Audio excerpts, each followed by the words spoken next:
I track where institutional capital deploys in UK property, not because I'm fascinated by what BlackRock's doing, but because when 1.9 billion moves into a market in a single year, it tells you something about where the opportunity is. In 2026, there's a clear pattern emerging. Amateur landlords are selling at a 5.4 to 1 ratio. For every property they buy, they're selling 5.4 to owner occupiers. Meanwhile, private equity is deploying record capital, and professional operators like us are finding the best risk-adjusted returns we've seen in decades, but only in very specific locations. So let me show you exactly where smart money is moving in 2026, and more importantly, why these specific regions and strategies are attracting serious capital. Hi, I'm Jim Holland from Bannigan Property, which I run with my brother in the northwest of England. We buy houses and rent them out either as whole properties or by the room. And I've just completed my first HMO conversion, transforming a 3-bed house into a 6-bedroom property. I'm raised £160,000 in private investor funds to make it happen. Right now, I'm focused on filling my pipeline with 3 to 5 projects over the next 12 months. And my bigger vision is to create freedom for myself and others through property, whilst providing high quality housing that people are actually proud to call their home. Now this video is going to cover 4 things. 1, where smart money isn't going and why. 2, the regions that are attracting institutional and professional capital. 3, why northwest of England specifically has become the target zone.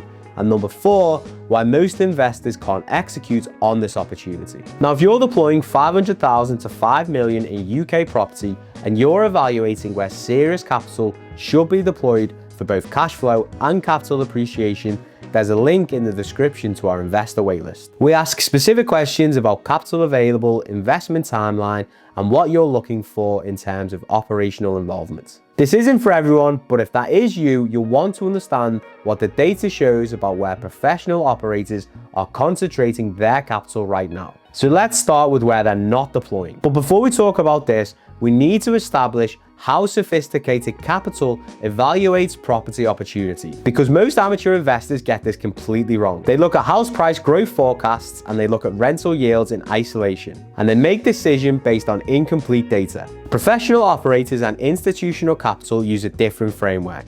4 criteria weighted equally. First up is yield. Not gross rental yield from a calculator, actual cash on cash return after all costs. Second, regulation. Article 4 directions, HMO licensing, EPC requirements, Section 21 removal. The regulatory environment determines whether you can execute at scale or whether you're going to constantly be fighting planning battles. Third up is demand fundamentals. Population growth, employment centers, rental growth, housing supply deficit. This tells you whether demand is structural or temporary. And fourth, operational complexity. Can you actually execute? Do you have local contractors? Can you handle compliance? Can you scale without being hands-on for every decision? Most investors optimize for one of these, usually yield, whereas professional operators optimize for all 4 simultaneously. That's why institutional capital is moving to very specific regions and ignoring others that look attractive on paper. And when I say smart money, I mean private equity institutional landlords like BlackRock managing 17,000 UK properties, and professional operators in the 10 to 50 property range who understand these fundamentals. Now let's apply this framework to the UK market and see where it leads us. Let's start with where smart money is avoiding, because understanding what institutional capital is exiting tells you as much as understanding is where they're buying. The answer to this is pretty simple: London. Average property price is £532,000. The average gross rental yield of 4.5%. And here's the problem.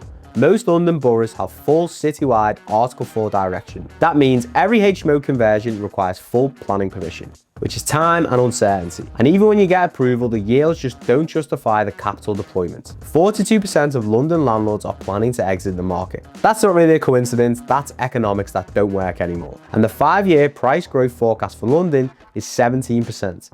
Compare that to the northern regions forecasting 27.6 to 28.8 growth, and you can see why capital is flowing up north. Next is traditional buy-to-let pretty much anywhere, and we covered this in detail in my previous video, the £1 million buy-to-let portfolio problem. But quickly, traditional buy-to-let is delivering 6 to 7% cash on cash return at best. And that's before Section 24 tax implications, interest rate rises, and EPC compliance costs. And institutional capital just isn't interested in a 6% return with landlord hassle. Next is student HMOs in university towns. It's too specialised, it's too term risk, and increasingly universities are building their own accommodation, reducing private sector demand. Professional capital wants year-round occupancy with professional tenants, not 3-month summer voids. And short-term lets. Regulatory crackdown is accelerating. London, Edinburgh, and other cities are implementing licensing. Platforms like Airbnb are facing increased scrutiny. The opportunity that existed in 2018 to 2020 is closing fast. So where does smart money deploy? Well, the pattern is pretty clear. The northern regions of England, in professional HMOs, in Article 4 free zones, with strong population and employment growth. Let me show you the specific areas and cities and why they're attracting capital. Now, the data on northern England is pretty compelling. Let's look at the numbers. Regional yields: the Northeast 7.9% average, Northwest 6.8%, and Yorkshire and the Humber 6.5%. Compare that to London's 4.5%. And you're talking about 40 to 75% higher yield. Well, here's what matters more than current yields, and that's growth forecasts. The 5-year house price growth, 25 to 30 in the Northeast is 28.8%, Northwest 27.6%, and Yorkshire and the Humber 28%. Compare that with London and the Southeast at 17%, so you're getting higher yields now and higher capital appreciation over 5 years. But it gets even better. We've got population growth. Greater Manchester is projected to grow from 2.79 million to 2.96 million by 2030. Manchester City specifically 630,000 by 2026. That's structural demand, not speculative, not dependent on a single employer or industry. And here's the other side of the equation, the housing supply. The UK government targeted 1.5 million homes by 2029. Savills forecasts 840,000 completions. That's 42% short of the target. The current delivery is 221,000 net additional dwellings in 23-24, down 6% year on year. And the rental supply isn't much better. Only 284,000 properties available to rent. That's a historic low, down 18% year on year, down 23% versus before COVID levels. 21 tenants completing for each rental property according to Zoopla. This is a structural supply-demand imbalance that will persist for years. And the northern regions have the lowest property prices and the highest yields, the strongest growth forecasts, and the most severe supply shortages. That's why smart money is moving up north. But not all of the north. There are specific zones within northern England where the opportunity is concentrated. And let me show you exactly where. Northwest England specifically has become the target zone for professional operators. And the reason is Article 4 directions, or more specifically, the lack of them in key areas. Here's what most investors don't understand about Article 4. Cities like Birmingham have full citywide Article 4 directions since June 2020. Every HMO conversion requires full planning permission. Nottingham is in the same situation. Most London boroughs are the same. Manchester, Liverpool, and Leeds have partial or zone-based Article 4 directions, concentrated in specific areas. But large parts of these cities are still unrestricted. Now here's the opportunity. Wirral, Warrington, and many outer Manchester boroughs typically have less restrictive HMO policies.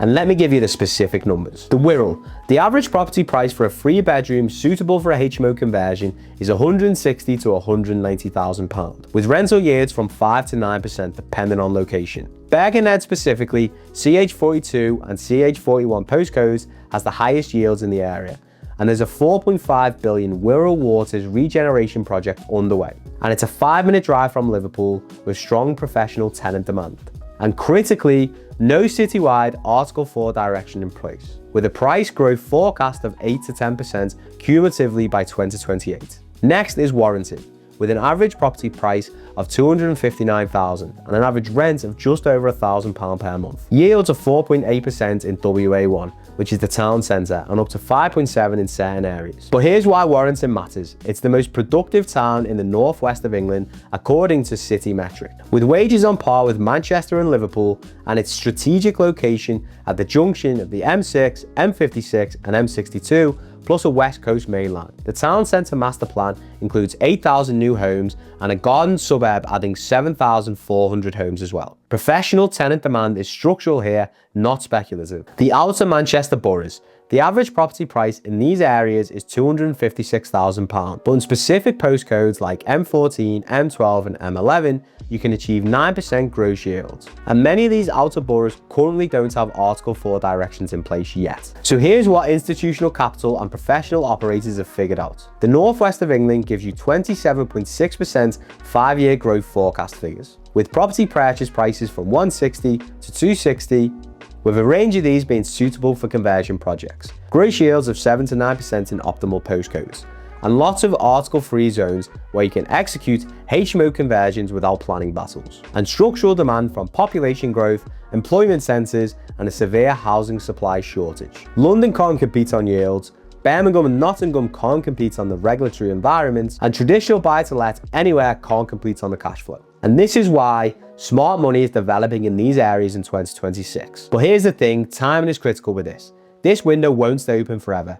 Article 4 directions are spreading. Birmingham got citywide Article 4 in 2020 and other cities followed suit not long after. Many of these areas are Article 4 free zones in the northwest, the Wirral, Warrington and Outer Manchester boroughs, but they're likely to face restrictions over the next 2 to 3 years as councils respond to the increase in HMO activity. The opportunity exists right now because we're ahead of the regulatory wave, and professional operators who move in the next 12 to 24 months can build their portfolios in these zones before that window closes. But here's the challenge most investors face. The opportunity in Northwest HMOs is real, but most investors can't execute on it. And here's why: local knowledge. You need to know which postcodes have Article 4, which streets have extra licensing requirements, and which areas have strong professional tenant demand. Next is contractor networks. HMO conversions require fire safety compliance and building regulations, maybe planning as well. You can't just hire a builder off Checkatrade. You need someone who knows what they're doing. Then you've got compliance expertise, HMO licensing, fire safety, EPC and ongoing management. Most amateur landlords are completely overwhelmed by the regulatory complexity. Then there's operational capacity. If you're deploying 500,000 to 5 million across multiple HMO conversions, you need professional systems, tenant management, maintenance coordination and compliance tracking. This is the exact reason why institutional capital struggles with HMOs despite loving the returns. The deals are too small individually for them to deploy 50 million efficiently. And this is why amateur landlords are selling. They can't handle the professional operation required. But professional operators in the 10 to 50 property sweet spots, we can execute at scale without the political pressure institutions face. We have local knowledge, contractor networks and compliance expertise, and the operational systems. That's where I believe the gap in the market is. So here's the challenge most investors face when they're looking at Northwest HMOs. They can see the opportunity in the data: 27.6% growth forecast, 7 to 9% yields, Article 4 free zones, but they don't have local contractor networks. They don't have compliance expertise, and they don't have operational systems to manage conversions at scale. That's exactly what our partnership model addresses. If you have 500,000 to 5 million to deploy across multiple HMO conversions and you want a completely hands-off structure where a professional operator handles everything, talking acquisition, conversion, compliance and tenant management, then there's a link in the description to our investor waitlist. We ask specific questions about capital available and investment timeline. This is designed for sophisticated investors who understand risk-adjusted returns and appreciate professional operation, and execute quickly once convinced. If that's you, the link is below. Now let me bring this all together and show you why the window for this opportunity is actually narrowing. The landlord exodus is accelerating. 26% of landlords sold a property in 2024. The 5.4 to 1 sell to buy ratio isn't slowing down. Article 4 directions are spreading. Birmingham got it in 2020 and other cities are following. The window for Article 4 free HMO conversions in the Northwest is open right now, but it won't stay open forever. And smart money understands this. That's why professional operators are concentrating in Wirral, Warrington and Outer Manchester. And that's why sophisticated investors who want exposure to the opportunity are partnering with operators who can execute. If you want to understand how we're executing this strategy specifically, then the investor waitlist is in the description below. Now in this video, we covered why Northwest HMOs are one of the best opportunities in 2026. But here's what I didn't cover: the actual mechanics of how HMOs work. So if you're new to HMOs or want to understand the fundamentals, licensing requirements, fire safety regulations, how room rents work, tenant management, and the complete operational picture, I've created a comprehensive breakdown.